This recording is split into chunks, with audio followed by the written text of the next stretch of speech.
Welcome to the Member Showcase. Today I'm delighted to be joined by Ewoudt Cloete. Ewoudt is a DMI POWER member. He has successfully certified with the DMI on both our DMI Pro and with one of our DMI specialisms in social media marketing. A few years ago, he completed a doctorate in communication studies, so he's a PhD holder, and wrote a thesis specifically on social media.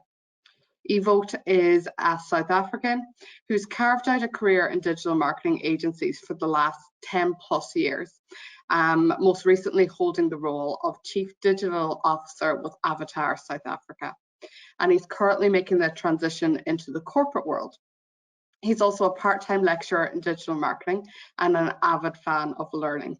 He's currently undertaking his master's in psychology.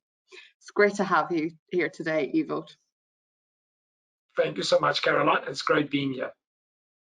Ewoudt, to kick off today's showcase, I'd love to hear a little bit about you, your career and your background, if we use there as a starting off point. Great, Caroline. So yeah, like you said, started my career about 10 years ago, and I've been working in digital marketing for about the last 10 years. That experience is very focused on agency experience. So I started my first agency as a community manager, which is a role within the South African context that a lot of people working in social media would start in. So started as a social media manager, and I just climbed the ranks from there. So I was very fortunate to work across a lot of different clients and a lot of different agencies, and a broad range of clients, you know, from FMCG to more finance to more retail. So really a nice broad landscape of different types of clients, and also great roles in terms of that. So after being very focused on social media, I moved into more broader digital roles, where I've been a digital strategist, a head of digital, and like you mentioned, currently Chief Digital Officer. And in that role specifically, I look after the digital revenue stream of the broader agency, but also I'm the strategic digital lead for the agency's clients, both from a new business and an existing client perspective. Brilliant. And what was it about digital marketing that appealed to you? Why digital marketing as a career? You know what, Caroline, it's an interesting question. I've asked myself this a lot of times in reflection. I think for me, it comes down to two elements. I've always been a fan of language. I'm a big language fan. I'm got a massive obsession with English since I was very, very young. And I think for me, I've always seen myself in a role where there's some sort of creative and content development involved. Back when I started, the idea was never to go into social media or into digital. I actually wanted to become a journalist. That was actually the dream. The specific dream was actually to become a game reviewer at a gaming magazine or a gaming website. That was actually where I wanted to start. But yeah, the social media role kind of just fell into my lap, and I said, this is very interesting. By then, it was also a very new field. Just started out to develop as a proper business field in its own right. And I thought, this sounds very interesting. I'd love to explore this in more detail. I'd love to look at how I can really expand into this world and make it a career. And yeah, I guess the rest is history. We've started the interview by saying that you've primarily worked for the last 10 plus years on the agency side of digital marketing. So I'd like to explore that with you. What are the most commonly requested digital initiatives that are sought out by your clients? So in the South African market, it's interesting because of the landscape that we've got, and we've got various different levels of digital expertise and digital access in the country. What happens is a lot of the times the focus is on social media, and the reality of that is because just of accessibility issues. So a lot of the work that I do for clients, probably 60%, is focused in the social media space because it's easy to access, it's easy to create content, it's easy to develop that content. So a lot of the digital work will either start with social media, or social media will be a big component of the strategic solution. That does not mean that it's limited to just social media. We also do a lot of website work. We've got a lot of clients where we do digital lead generation, e-commerce work. But I think just in general in South Africa, because of the realities of the market, there is quite a weighted focus towards social media marketing. Mhm. And do you see a drive as well from your clients to constantly catch that next trend as well in terms of what's happening in social media marketing as well? Definitely. So there's definitely an element, because social media is such a big focus. Clients are always looking out for the latest trends and understanding how their brand can leverage that trend. I think as a digital strategist, for me, I always err on the side of caution. I always say to our clients, let's look at the opportunity. If there is an opportunity and there's a tactical reason and a strategic reason aligned to your brand to be on that channel, let's give it a go. But let's just make sure that we do it in a very concise and a carefully considered way, which also builds on what you've already developed and what you've already got out there. So for me, it's always about balance. But yes, that's definitely a reality of the market, is that there's always this kind of focus on what's new. I think Clubhouse is a great example. I've got a lot of clients coming to me asking, what is Clubhouse? How does it work? How do we get on? So there's always this excitement around the newest, biggest thing. Yeah. And I mentioned in the introduction that you're actually now moving into the corporate world as well. So I suppose, what do you perceive any challenges that you expect to encounter in making that transition from previously working on the agency side to now being on the other side of the table? I definitely think it's going to be an interesting challenge. I'm up for it though. But yes, I think it's going to be quite a bit of a shift that I have to make, a mental shift, but also just in a way I approach my work. Interesting, and this is potentially just a South African based insight, but the agency and the corporate world of digital marketing locally is quite separated in terms of the types of resources and the type of people that usually go work at a corporate versus an agency. And I think that might just be the history and legacy of the marketing landscape or the advertising landscape in South Africa. But usually what you'll find is that someone that's built a career in the agency environment, it's quite hard to make that jump into corporate, as well as vice versa. And I think part of the reason there is that the roles and responsibilities of the role is quite different depending on where you are. So on a corporate side, I think a lot of the focus is more on, making sure that we are budget conscious, we are extremely profitable, and there's an efficient use of our resources, which is also important from an agency side. But I think from an agency side, there's also a strong focus on let's always be extremely conceptual, let's always push the boundaries. And I think from a corporate side, because you're closer to the business, you're closer to the decision makers, I think there's more pressure to be highly efficient and highly effective with all of your digital work. So I think for me, that's going to be a big mind shift, is to make sure that efficiency of my work and really the impact that it has is always focused on clear business ROI. Yeah, fantastic. And I suppose you've obviously had the benefit then of seeing on both sides of the table as well. So I suppose maybe if we look at that as well, how do you perceive, based on your experience, the positives now of actually having that sight on both sides now? I think it's going to be very interesting. I think because I've worked in agencies so long, I've got a very good understanding of how agencies work, how they approach their work, but also how they sell their work from a pitch perspective. So I think one of the great benefits that I will have in a corporate environment is that I'll understand that approach, and I think I'll be able to very critically analyze the work coming from the agency to really truthfully understand how well aligned it is to the objectives, what we're trying to achieve, and really critically interrogate the work on a deep level. So I do think from a corporate perspective that will assist me a lot in terms of managing that agency relationship, but also understanding the nuances and also the challenges that agencies face. I think it's very important, if you've got that perspective, you also have a lot more appreciation for the role of the agency and the trials and tribulations that come with working on an agency side. So I do think, in terms of building that relationship, I do think my experience will help a lot. Yeah, I'm sure the agency will probably be less pleased with you having all that insider knowledge. We'll see. Yeah, you're right. It's a bit of a double-edged sword. We'll have to see how it goes. Yeah. And I mentioned in the introduction that you're obviously an avid learner, and that you've not only completed a PhD and done a couple of DMI certifications, but You also lecture in the area of digital marketing, and now you've gone and taken on another level by undertaking a master's in psychology. So I'm interested to hear, like, why a master's in psychology, and how do you think you could apply or put the learnings from your master's in psychology into your digital marketing career as well? How do you see it benefiting or translating?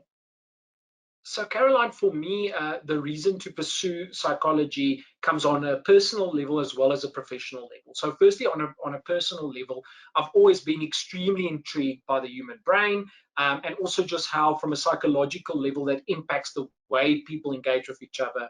And obviously in a work environment, there's very interesting dynamics that play out there. So from a personal perspective, I've always been on a journey, to understand my brain better. And I think the better I understand how I think and how I react to stuff based on the way I'm thinking and the thinking patterns, I think the better I can be as a person and how I can improve on my own personal journey. So for me, on that personal level, that's something that I'm very excited about. I'm also very interested in positive psychology. So you just understanding how you as a human being flourish personally as well as professionally. So I'm very, just interested in understanding that better, and I'd love to actually do some research on that front. But from a work perspective, there's obviously quite an interesting link between the world of marketing and psychology.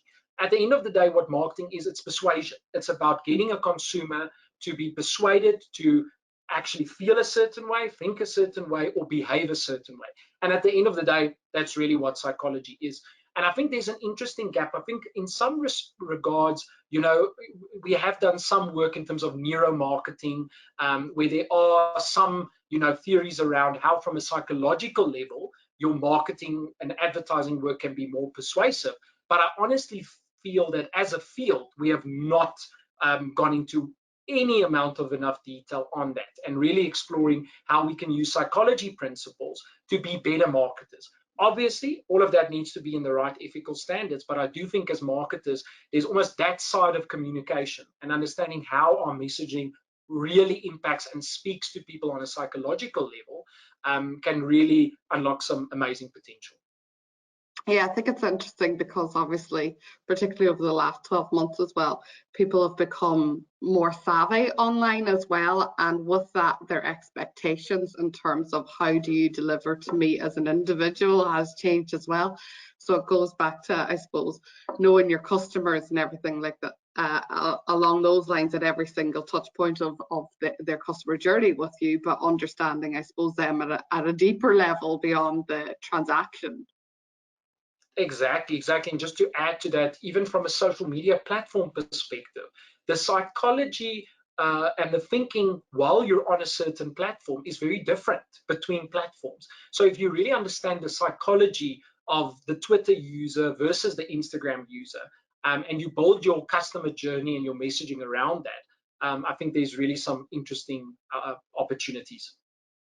Yeah, I think it's something that probably we might see more and more of coming into the digital marketing landscape as well.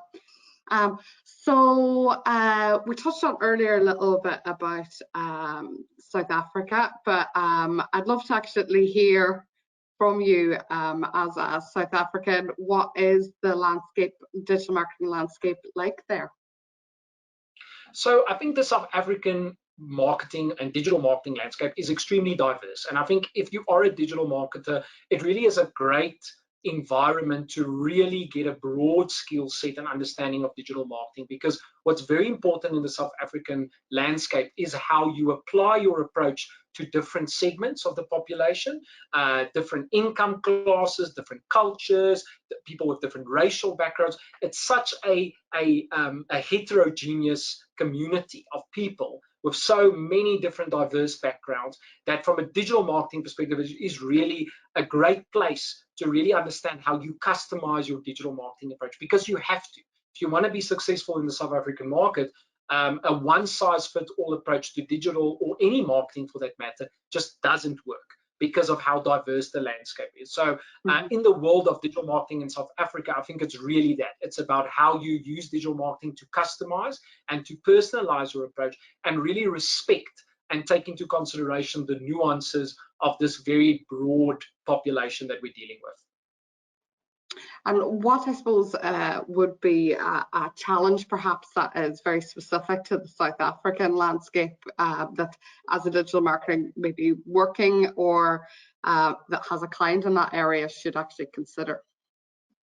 Got you. So I think it comes back to the accessibility of data and the accessibility of actual data packages. So in the South African market, I think we still have a long way to go around just the general affordability of data, especially mobile data. And because of that, consumers you are quite like cognizant and quite wary of where they spend their data on. You know, what type of content they spend their data on. So one of the very practical implications that has is video content.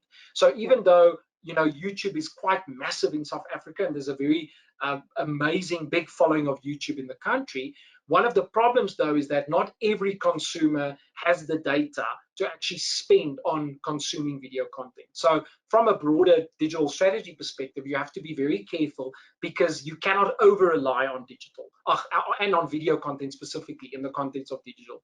You need to really think about what are some of the other types of formats that you use, static content, short form GIFs.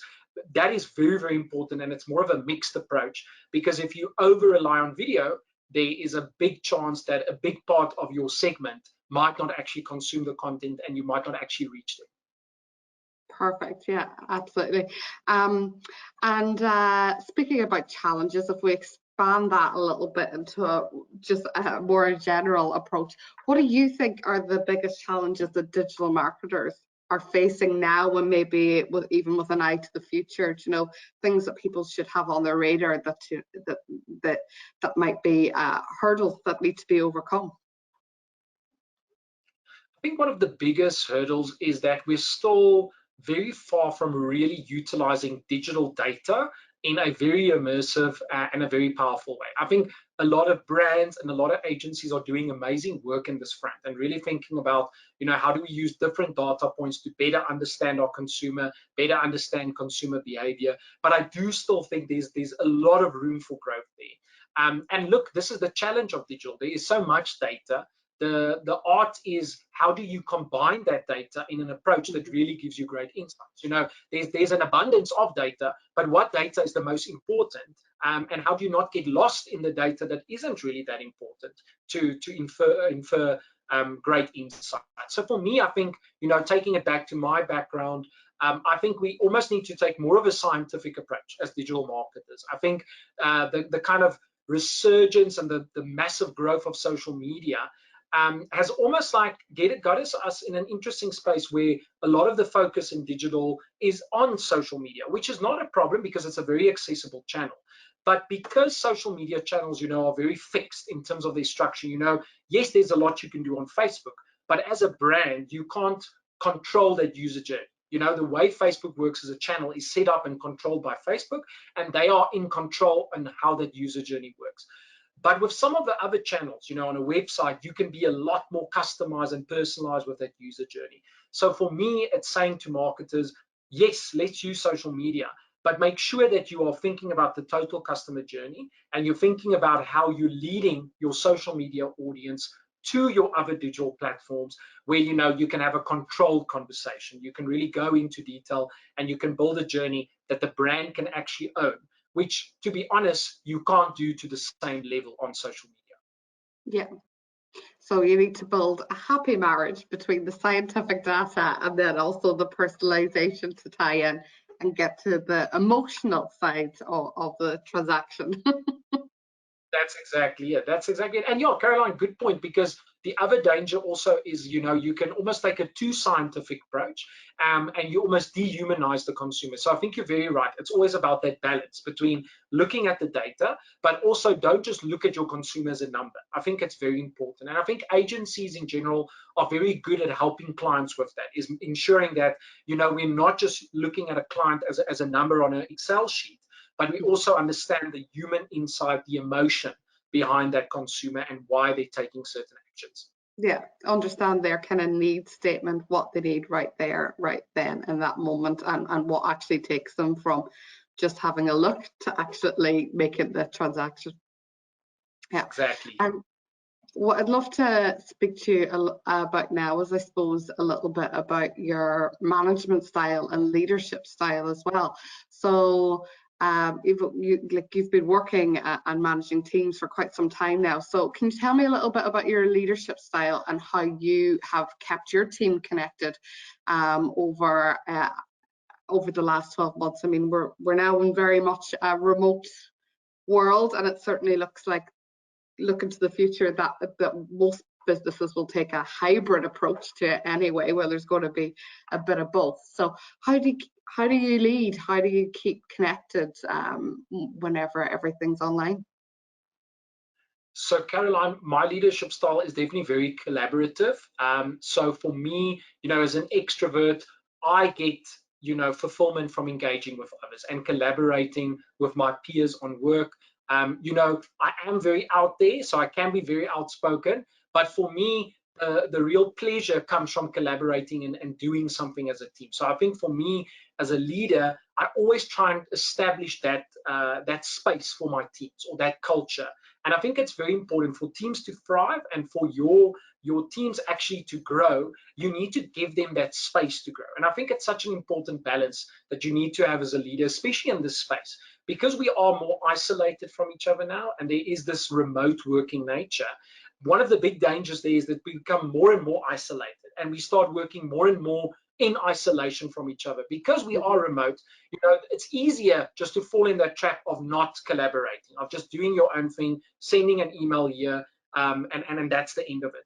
But I think the key thing for leaders is to really create those opportunities for collaboration and really work hard on it. Because if you are not directly creating those interventions, it will just become everyone for themselves, and you lose that collaboration. And I think especially in the world of marketing, it's a creative field. You get the best work out if you are collaborating and you are sharing ideas, and that's the way you get the best work for the client, and you get work that actually moves the needle. So I think in terms of leadership of where we are today, creating those points for collaboration and really making sure that it happens and making it part of your formal ways of working, I think is very important. So I think as well, it's becoming more of a challenge as well, because there's obviously that, people are constantly suckered into meetings now. Sometimes there's the feeling of communication for communication's sake, rather than actually it being a productive sort of thing. And I like that you mentioned it there, about collaboration and space, and coming together, to actually explore different things as well.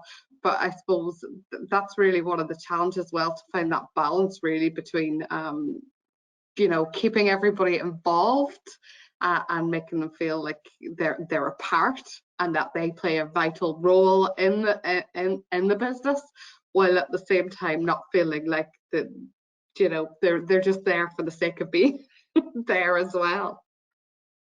Exactly. I think on that point, Caroline, what's so important is that as a leader, what you need to always consider, and this is how I approach my job, is I always think, what am I doing currently in my work, my day-to-day, that upskills and improves my team?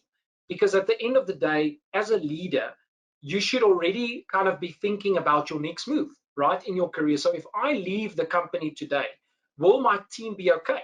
Will my team be able to do their work? Will they still be efficient? And have I given them the right skills transfer for them to be ready for the next level in their career? So for me, to be honest, I try and spend 60% of my time on that, in really mentoring and coaching and making sure that my team is actually doing a lot of the work themselves. I'm there to support them, but it's very important that they feel ownership on certain elements. But when they do need my support, I'm there to jump in. But I found that, a lot of times people also lack self-confidence. They don't realize they're able to do something. So if you don't push them, a gentle push, obviously, in the right direction, people's growth actually gets inhibited, because they lack the confidence to realize that I can actually do this. I can actually be great at this thing. So for me, it really is about giving that push and that encouragement to see that growth happen. Yeah, and it is important, I suppose, to challenge yourself, but you've been quite adept at that throughout your own learning journey, by juggling the lecturing, the working, the learning. So I suppose if we actually explore that a little bit, I mean, how do you manage that work-life balance? What are the tips that you've tapped into that you can share with us? Yeah, Caroline, yeah, I think that's also, it speaks to my nature as a person. I'm just that type of person. I always want to be busy. And I think, for me, diversity is the spice of life. The more diversity there is in my life and the more kind of touch points there are, that makes me happy. That's the thing that gives me fulfillment in life, because I think there's so much life to live. I don't want to miss out on it. Obviously, the risk of that, it's a double-edged sword. You can end up taking way too much time. You can completely overexert yourself, and you can end up in a position where you start neglecting the various elements of your life. So I think you're 100% right that balance is so important, and that's always something that I very honestly reflect on in a personal level. Is that before I take on a new, a venture or a new field of study or anything like that, I really honestly have a hard look at what is my current capacity. Yes, I want to do it. The answer will always be yes, this will be fun and this will be great and exciting. But the more important question is, can I do this, but also give my other responsibilities the right amount of attention? And I think from a work perspective, one thing that I've learned over the last few years that's very important is that you have to create those boundaries. And what I mean by that is that an employer will, to a certain degree, make those boundaries, but they're not the ones that are going to enforce those boundaries. It's up to you to really stand up for yourself and be confident enough in the contribution that you deliver when you are at work, right? And I think that switching off and being able to compartmentalize and say that, okay, I've now had my 9-hour workday. Now that is over, but I've been very efficient in that time. Look at all of the things that I've contributed. So for me, it's always saying it's not about how much time I've worked, it's what I've delivered. It's the quality of the output. Look, I'm not saying that means you should take every half day off, but it's more important that you deliver and that you are actually contributing. So for me, that's always the measure. I'm saying to myself, from a time management perspective, it's more important what I do in the time that I have, instead of giving more time to more things. If I'm very efficient with my time and I'm focused in what I'm doing and I'm not trying to do 5 things at once, then I should be very efficient and then everything should fit in. It's not always easy, but I think it all comes down to self-discipline and knowing yourself, really understanding who you are, what you're good at, what you're efficient in, and kind of building, your work list and all of your kind of ideals around that. Yeah. So I suppose quality over quantity and a bit of self-reflection. That's a great one. And tell me, and speaking about the quality thing, how do you know when good is good enough, I suppose, on that side of things as well?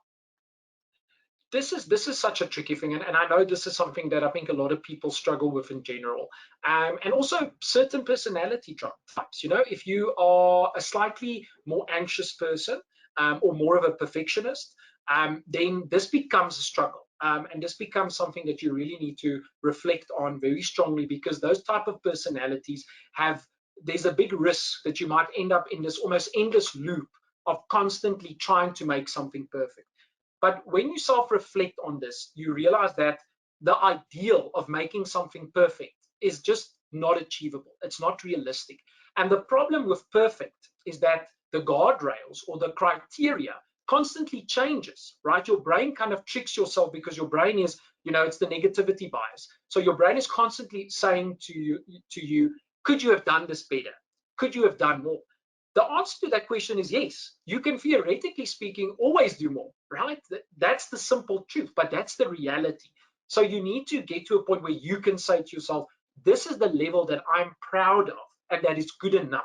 And I think what people also need to think about and realize is, don't look at one task in isolation.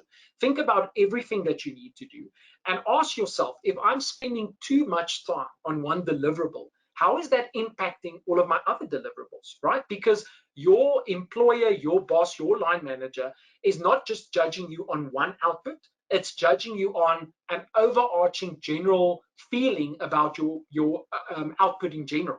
So if you are focusing too much on one deliverable, you're not going to reach your deliverables. One thing will be amazing, and the quality of the rest might be average or below average. So I think the question there is, what I would always say is, to make it very practical, is have a meeting with your team and with your line manager to understand, what do you see as the right level of quality? Like, what is your criteria? Because I think a lot of times also the problem is, as people in specific roles, we're not sure what that criteria is, and we end up making up our own criteria. And that's the problem. If you make up your own criteria, it can constantly change. But if you can say to yourself, I have reached the criteria that my line manager has given me, and I can confidently say I've reached that, then you're ready to move on to the next one. But if you don't have clarity on what that criteria is, then that's where it becomes a problem. And then I think that's where you get stuck in this loop. Yeah, absolutely. And I suppose that's why there is actually jobs out there that are specifically project managers as well. It is a skill and it is a talent, and you do need to hone it. And I suppose, go back to your point earlier about, if you're within a team or an environment that allows you to test this and actually gain that experience, it's all the better in terms of your own career development and allowing you to explore those. But back to your career now. So I want to find out from you, what are some of the standout moments that you've had? Walk me through those. Okay, so I think in my career, I think for me the highlights would be, and I mean, this is quite a traditional example, but I think the first time I won my first client pitch, I think that's quite a big moment from an agency side. Agencies spend a lot of time on pitches. There's so much work that goes into that, and a lot of that is additional work on top of looking after your existing clients. So I think for me, the first time, where I won a pitch where I felt like I was really the one leading this pitch, it was a big contribution from my side. That was really a proud moment. And more specifically, the pitch that I'm referring to, and I think this is a brand that you also have in the UK, is Nando's, where I was working on a digital PR pitch on the brand. And I was working on the overall digital strategy, and we ended up winning the pitch, and also just got amazing feedback from the client. And I think that, when you get to that point and you realize, wow, the contribution that I'm making is on this level, where we are actually bringing new clients into the business and I'm contributing to the bottom line of the company, I think that's a very exciting moment, because it's a great motivator to understand, the quality of your work is being recognized, and it's actually having a very direct impact. So I think for me, that would be a great highlight. I think for me, another highlight, and this is quite a recent one, which I'm quite proud of, is my current agency actually has an annual award that they do, which they call Avatar of the Year, which is basically Employee of the Year. And about a week ago, I got the announcement that I've been chosen as Employee of the Year, which is quite a title, right? It's quite a big thing. Absolutely. Congratulations. Thank you for that. But what I like about that title, what it is based on, it's the agency voting. It's the people voting for the person that is supporting their fellow team members, that is that team player. And for me, that's such a great testament, to the way I approach my work, because that's really something that I try and always do, is try and be a support rather than just an individual player. So to get that recognition and just know that it's been seen and that it's actually helping my fellow staff members was from making your approach better. If we move on to advice, and I'm going to make this a bit twofold here. So firstly, what is the most valuable advice that you've ever received? Okay, so one of the pieces of advice that someone gave me quite early on in my career, or actually not early on in my career, like in the middle of my career, it was at a point where I was really growing into my role. I was focusing a lot on my career, still am, but I think at that stage it was a bit imbalanced. And I think in terms of my work-life balance was a bit off. And someone actually came to me and just said, Ewoudt, you know what? At the end of the day, no one's going to erect or build a statue for the work that you've done. And it hit me quite hard. It's quite like, it's a very simple statement, but it really affected me because it was a big blind spot in my life at that stage, where for me, it was a thing where I think up until that point, I was under the impression the more work you put in, the more hours you put in, the more recognition you will receive. And actually what I realized at that point, that's not how it works. There's a certain, there's a certain plateau that is reached in terms of the level of contribution and the level of recognition that is equated to the time that you put in. And like I said, for me, I've realized it's not just about time, it's really about the quality. It's what you produce. But also at the end of the day, even if you produce great work, it's very important that you understand that there's more to life than just your full-time work. And I think if you want to be a balanced individual, you need to think about that, and you need to understand that, yes, I need to love my work, and it's great if you find a job where you get that satisfaction. And I think everyone should strive to be in a role where they really love what they're doing.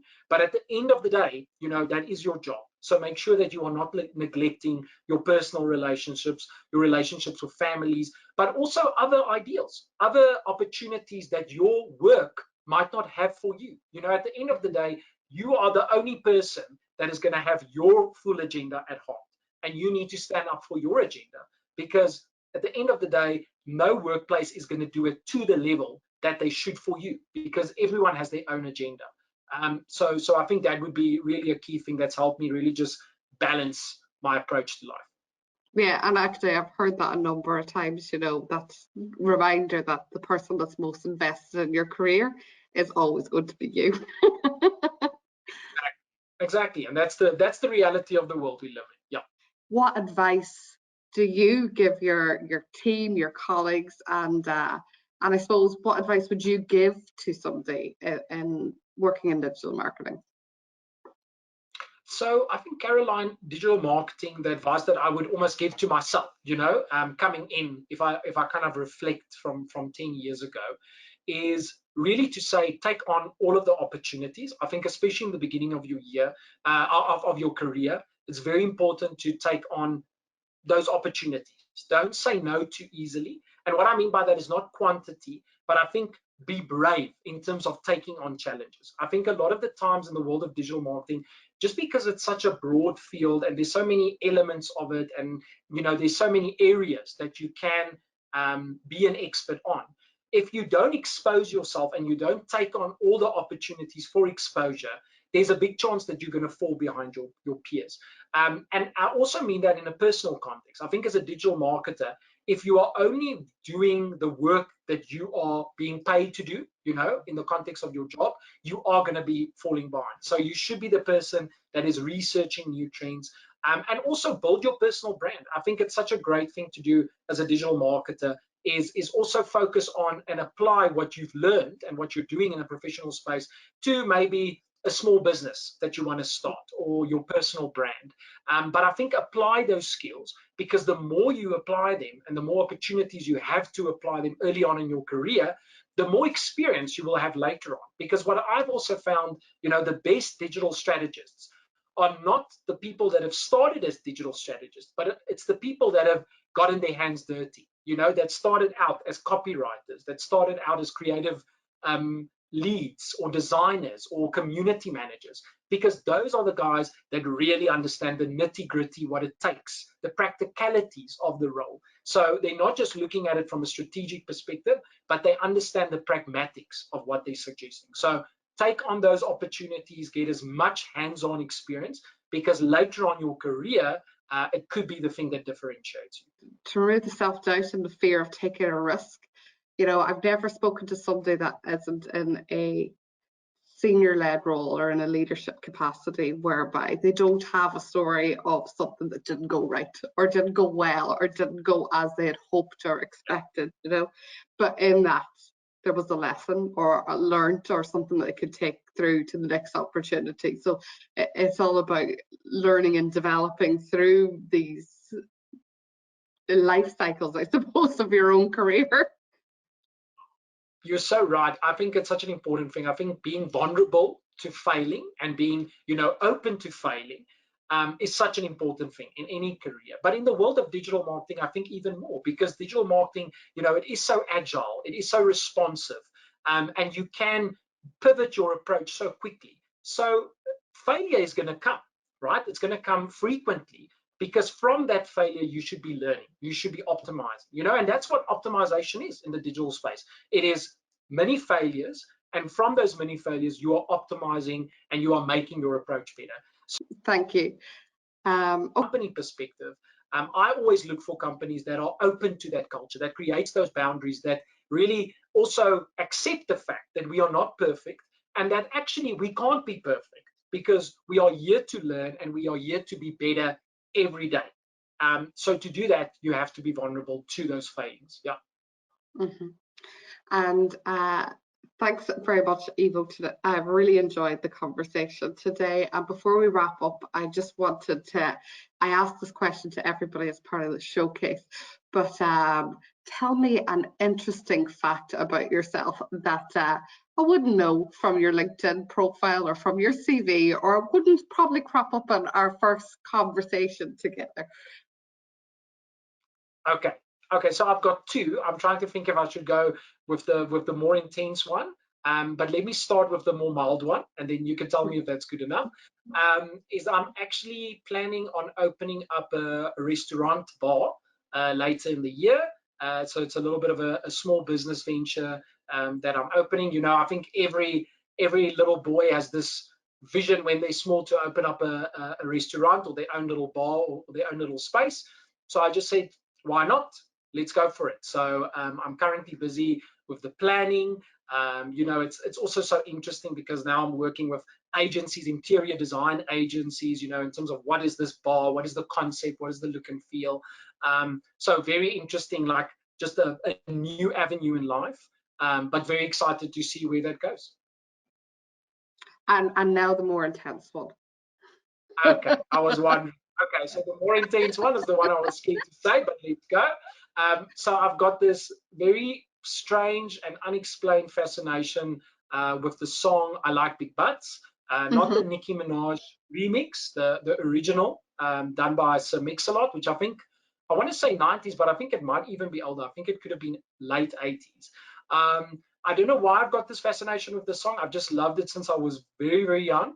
Over the time, this song kind of became something that I would perform at house parties, that type of thing. It's evolved over the years, and now it's at a point where I've performed it on stage. It is a little bit of a striptease. I'm going to be very honest. Let me not shy away from that fact. Nothing too dramatic. It's a little bit ironic. I mean, it's also this, you know, basically middle-aged white man dancing to the song. So there's definitely a little bit of humor in it. It's supposed to be funny. But yeah, it's just become this kind of like party trick, which I love doing every now and then. Listen, Ewoudt, thank you so much for your time today. It's been a pleasure speaking to you. I wish you the best of success with all your new ventures, with the new move to your brand new role, and also with that new bar restaurant. Hopefully, whenever travel restrictions lift, we'll all get an opportunity to sample a beverage or two in the South African coast as well, and actually get to explore the landscape ourselves out there. That would be lovely. Thank you so much, Caroline. I really enjoyed it as well.